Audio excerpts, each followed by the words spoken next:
Hey everybody, Icy Cat here. Today I've got some exciting news. Ubisoft just dropped a brand new trailer for Ghost Recon Wildlands. This is showing off some of the great new features and exciting gameplay we're going to be able to look forward to, and this is a sneak peek for what we'll see at this year's E3.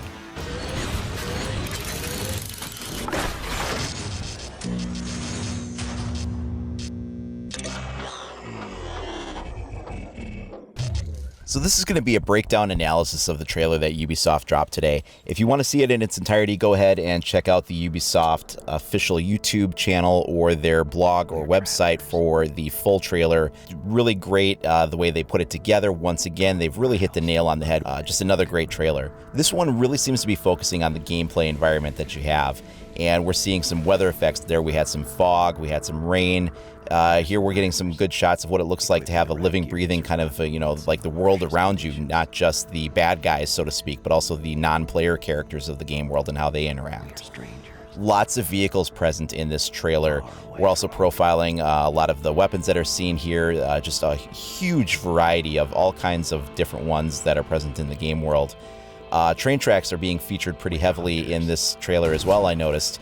We did see one briefly in last year's trailer, but it was real brief, and there seems to be a lot more of them here, which leads me to wonder if they maybe play a somewhat prominent role, cutting off supply lines, by doing something with the trains, or, maybe hijacking one or something. I don't know. They seem to be, pretty prevalent in this trailer.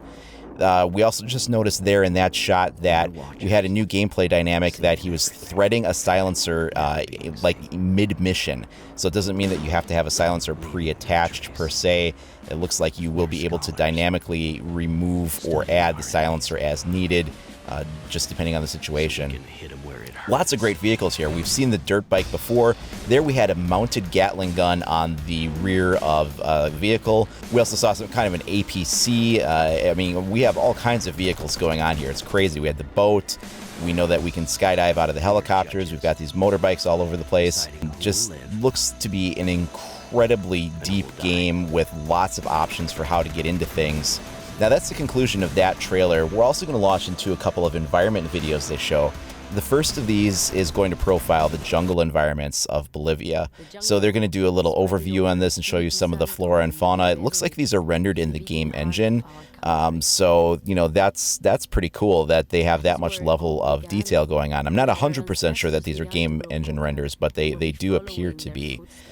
If you go onto the official Ghost Recon website, when these videos play, there's also a character talking as though she's from the perspective of somebody that lives in Bolivia and informing you more about the terrain and the environment that you'll encounter here.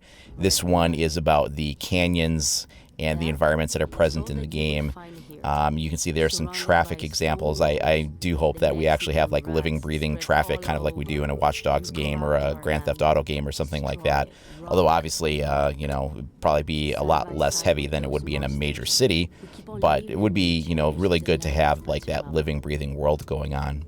This final one shows us some examples of what the salt flats look like. This is a wide open environment, and they talk about how, it would be easy to see you coming in these. So aerial insertion for missions is maybe a good option on some of these, just because of, how far away they can see you coming from if you're not careful about that.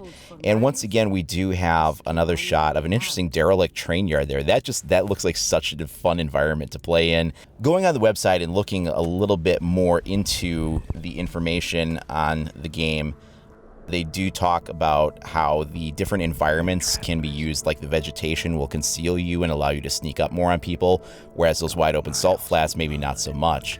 They also talk about weather effects in the game. We see some rain here. We also see some fog in one of the shots. There's some rain. And they talk about how that is going to affect your vision and how you're not going to be able to engage targets from distances as easily. That weather effects like fog and rain will, kind of create those sorts of problems. I don't know if we'll also see snow in the game. We did see some snowy mountain areas. I don't know if snow is a dynamic weather effect that will be present in the game or not, but time of day is a factor. The amount of vegetation and the environment you're in is a factor. Weather is a factor. They appear to be dynamic, and that is all definitely really good stuff. We see more of the skydiving elements present here. We know that they were in before, so it's good to see that, that doesn't look like that's been removed or anything or didn't make the cut. We also see the drone here again that was present from before, and just reinforcing a lot of the gameplay elements that we've seen. There's a shot of him taking some kind of intel, perhaps fulfilling some type of a mission objective. It's maybe not necessarily blow up the building, but it could just be, sneak in, capture the intel, interrogate somebody, get the information, and then get out. More than just kill the guy or blow up the thing. And that's always good to see, because I feel like if you only have a couple of mission parameters that you can work with, things could get stale quickly. So the more mission types, the more ways that you can fulfill objectives, and different and varied objectives will keep a game like this having a lot of replay and a lot of interest. If you only have 3 types of missions, it's going to get really old really fast. So I think the more kind of variation they can put on those things, frankly, the better it's going to be. And this game world just looks absolutely huge. It looks visually stunning. Now, a lot of people have commented on how the graphics in most Ubisoft games change from an E3 presentation to what we actually wind up seeing.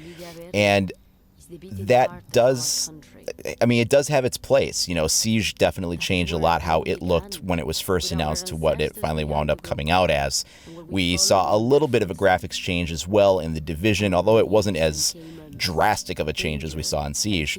But from what we saw at last year's E3 to what we're seeing in this trailer before this year's E3, there's a consistent amount of, quality here in the presentation. And you would think if it had changed that much over the course of the last year, that we would see some evidence of that they wouldn't be continuing to show us these same high quality graphics. So I'm hopeful that we're still going to see this high quality. Now, what we're seeing could be representative of a PC maxed out, and that's the highest possible quality, whereas if you're playing it on an Xbox or PS4, it's only going to look maybe half as good as this.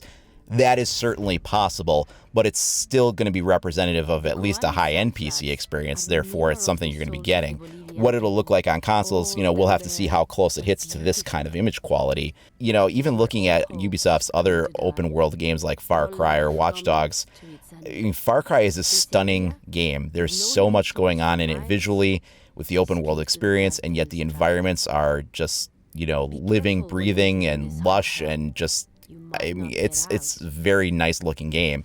So I think that they might be able to pull this off and at least have a decent amount of quality even on the consoles. Now, what we don't have in here is any kind of release date information. I would imagine that if they were going to say anything about that, it might be at the E3 presentation itself. We still don't know what that is going to look like. If they're showing off something of this level of quality before E3, then I can't wait to see what they've got actually in store at E3. The question, of course, will be, is this going to be in some kind of a playable form at that point?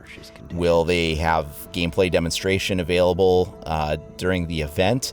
Now, we know that a year ago, there were a few people that were able to go out before last year's E3, and they actually got to play a little bit of the game at the Paris studio, but it wasn't playable at E3 itself. So if the game was in a playable state a year ago, there's a good chance that we might see something be playable this year. On their website, they also talk about a few different versions of the game that will be available. They say they'll have the Deluxe Edition, which will feature the standard edition of the game, along with some exclusive in-game goodies. They mention a Huntsman rifle, a motorbike, 3 emblems, 3 weapon camo skins, 3 character customization items, and an XP booster.